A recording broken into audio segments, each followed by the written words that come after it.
Hello students, I am Sandeep Kumar Garg from Pragya law classes. और आज इस वीडियो में हम डिस्कस करने वाले हैं लीगल हिस्ट्री, जिसका कोड है K2005। CCS यूनिवर्सिटी का है ये। और मेरे पास एक क्वेश्चन पेपर है 2017 का, और मेरे कुछ अपने गेस्ट पेपर हैं, तो उसके थ्रू मैं आपको बताऊंगा कि कौन कौन से ऐसे क्वेश्चन हैं जो आपको ज़रूर तैयार करने चाहिए। सबसे पहले हम एक बार रिव्यू करेंगे इसका, एक बार देखेंगे इस जो 2017 का जो पेपर है लीगल हिस्ट्री का। पूरा इसका नाम है Indian legal and constitutional history, short में हम इसको लीगल हिस्ट्री बोलते हैं। दोबारा मैं रिपीट कर देता हूँ, कोड है इसका K2005। सबसे पहले सेक्शन ए देखेंगे जिसमें 5 क्वेश्चन है और वेरी शॉर्ट आंसर आपको इसको लिखने होते हैं, और 4 मार्क्स का एक क्वेश्चन होता है। पहला जो क्वेश्चन है वो है, इसमें लिखा भी है कि आपको 75 जो वर्ड्स हैं उसमें इसका आंसर देना है। कई बार स्टूडेंट क्या करते हैं कि पूरा पेज 4 मार्क्स के उसमें लगा देते हैं, और जहां 20 मार्क्स के क्वेश्चन में जो डिस्क्रिप्टिव टाइप के जो आंसर देने हैं वहां पर 2-2 पेज में क्वेश्चन अपना खत्म कर देते हैं, टाइम नहीं रहता। तो इस बात का विशेष ध्यान आप रखें कि जहां पर आपको 4 मार्क्स के लिए 7 या 8 मैक्सिमम लाइन आपकी होनी चाहिए। मतलब एक पेज पर आप चाहें, सपोज करिए कि ये पेज है, शीट है उसकी, तो आप जैसे एक यहां तक आपने खत्म किया, 2-3 लाइन गैप दीजिए, और एक आप यहां पर भी कर सकते हैं। ठीक है, तो पहला जो क्वेश्चन है वो है कौसी-जुर्रा केस, कौसी-जुर्रा-वाद आपको लिखना है। दूसरा केस है सदर दीवानी अदालत।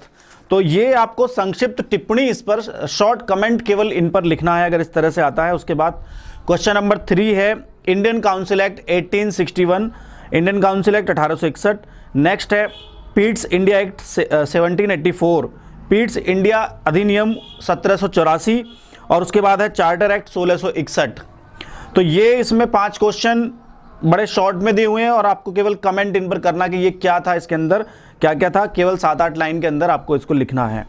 ठीक है, अब हम आते हैं सेक्शन बी पर, जिसमें कि लिखा हुआ है कि 200 शब्दों में आपको इसका उत्तर देना है। शॉर्ट 200 शब्दों का मतलब आप ये मानकर चल लीजिए कि मैक्सिमम 2 पेजेस, मतलब 1 साइड 1 पेज और दूसरी साइड 2 पेज, तो आप 2 पेज में आपको ये आंसर आपको देना है मैक्सिमम।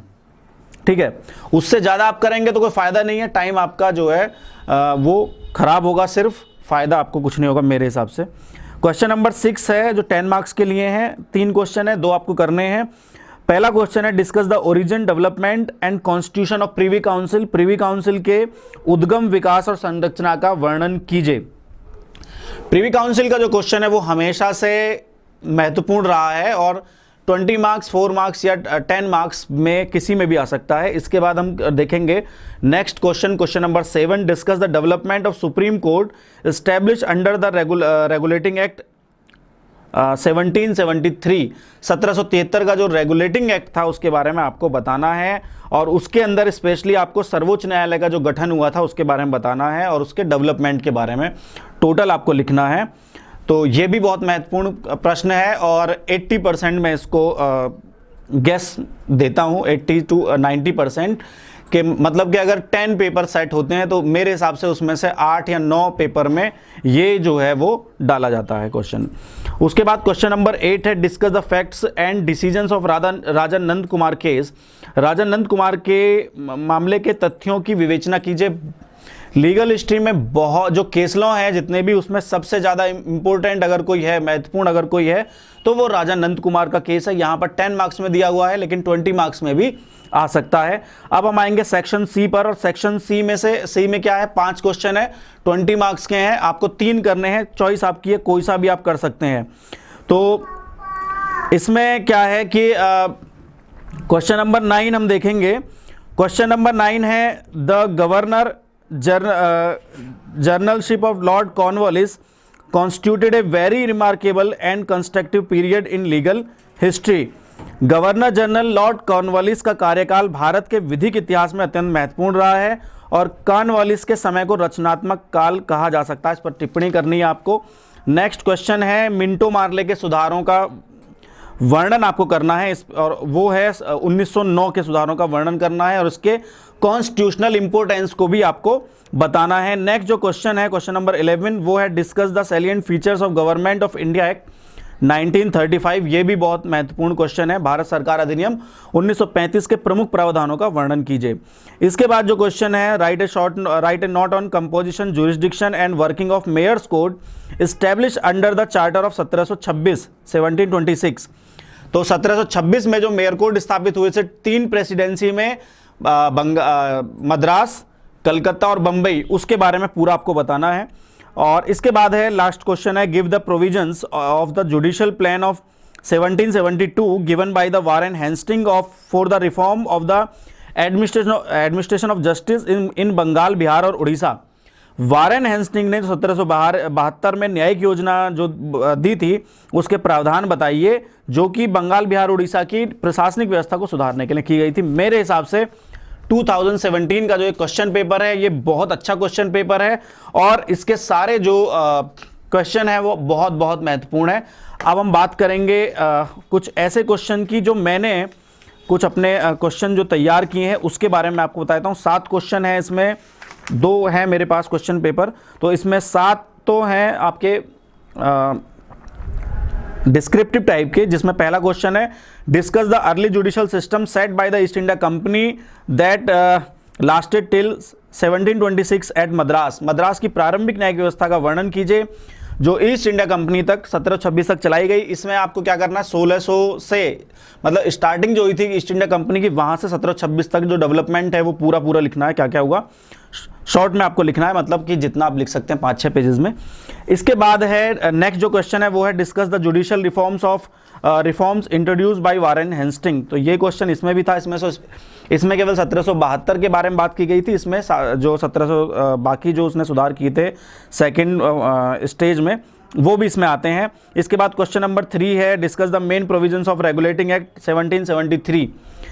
रेगुलेटिंग एक्ट 1773 के मुख्य प्रावधानों का वर्णन कीजिए। राजा नंद कुमार का केस है, वो भी इसमें मैंने डाला है, the trial of Raja Nand Kumar was a judicial murder, give your views. Raja Nand Kumar की जो ट्रायल हुआ था, जो उनको कैपिटल पनिशमेंट दिया गया था, उसको न्यायिक हत्या भी कहा जाता है, उसके बारे में अपना मत दीजिए। इसके बाद role of privy council in the development of present judicial system in India. वर्तमान न्यायिक व्यवस्था में प्रिवी काउंसिल के महत्व का वर्णन कीजिए। तो इसमें पहले आपको प्रिवी काउंसिल के बारे में बताना है और आज उसकी क्या इंपॉर्टेंस है वो भी आपको उसके बारे में बताना है। इसके अलावा discuss the main provisions of Indian government act 1935, ये भी आपका इसमें आ गया। इसके बाद क्वेश्चन नंबर 7 है, what was the main provisions of high court act 1861। ये ऐसा क्वेश्चन है जो उसमें नहीं था और मैंने इसमें डाला है, ये बहुत महत्वपूर्ण क्वेश्चन है। हाई कोर्ट एक्ट 1861 के मुख्य प्रावधानों का वर्णन कीजिए। इसके बाद हम आते हैं शॉर्ट और वेरी शॉर्ट पर, जिसमें चार्टर आपको तैयार करने हैं, 1600 का चार्टर, 1661 का चार्टर और 1623 का चार्टर। इसके बाद Admiralty court, Choultry court, administration of Bombay, federal court, high court of judicature, mayor court of 1726। इसमें क्वेश्चन हम ये भी ले सकते हैं, difference between mayor court of 1687 and 1726। इसके बाद recorder court, Minto Morley reform, Simon commission, Patna case, act of settlement, Indian independence act 1947, government of India act 1919, Bharat सरकार अधिनियम 1919 और भारतीय स्वतंत्रता अधिनियम 1947, जिससे कि भारत को आज़ादी मिली थी। First law commission, doctrine of paramountcy, reforms in criminal Muslim law, जो मुस्लिम दंड विधि है उसमें कौन कौन से सुधार किए गए थे। एक और क्वेश्चन पेपर है मेरे पास जो मैंने ही बनाया है, इसमें देख लेता हूँ कि कोई क्या ऐसा क्वेश्चन तो नहीं है जो कि छूट गया है बताने से। तो अभी तक मुझे ऐसा कोई क्वेश्चन नहीं दिखा है।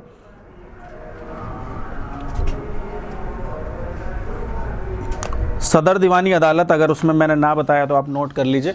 तो स्टूडेंट्स, ये थे कुछ ऐसे क्वेश्चन जो कि मेरे हिसाब से बहुत बहुत महत्वपूर्ण है, आप इनको तैयार कर लीजिए। तो लीगल हिस्ट्री में आपको कोई भी प्रॉब्लम नहीं आएगी।